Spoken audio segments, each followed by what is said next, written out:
Read, sing, talk, and play. We all know about the reading, but even more exciting in a book is if you can sing along or pick up some catchy phrases that's going to help the child remember the book or just make it more engaging for them. Sing with your child. Singing breaks down the words and it really gives a steady rhyme and rhythm. Singing is another form of expression. It does get into vocabulary. It also gets into a skill that we talk about that's called prosody, and the ability to talk about syllables and to do voice inflections. So singing, talking to your children. Ask children what they're reading. Give them the opportunity to talk about and synthesize the things that they've taken in through print. The earlier that you talk with them, that's going to start building their vocabulary. Talking and vocabulary is critical. The more words they have, the stronger their academic growth is once they get to school. But I also don't believe you just talk to, you talk with. And you encourage responses. There are many teachable moments that happen that would not happen if you don't engage the child. If you put them in front of a television, they're only going to learn what they hear there. They don't have the scenarios or the kinds of context that they would need to have in real life.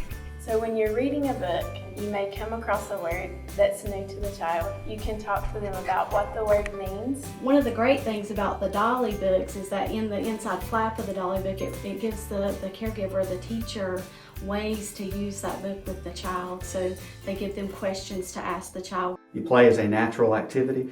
Children are able to assume a variety of roles, and they're also using muscle groups that they might not use if they're sitting in a seat. You can never discount the value of play. So it's really important that parents, even in games, like learn to play and take turns with your child so that when they come to the classroom, they know how to take turns with others or how to form relationships with other students.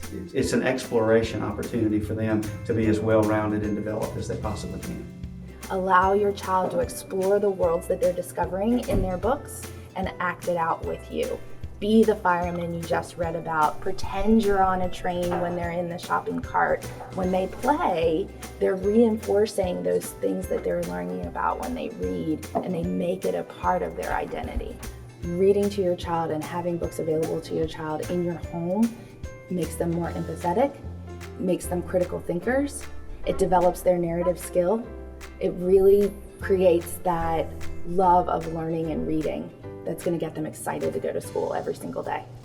Through Dolly Parton's Imagination Library, these books are pre-selected for students on their developmental level. It's free to parents, it's stress-free to parents, and it's so exciting for children to walk to the mailbox, get something with your name on it. Most kids don't get that. My daughter received Dolly Parton's Imagination Library books. She loved going to the mailbox and finding a package that had her name on it, and she couldn't wait for us to sit down and read it together.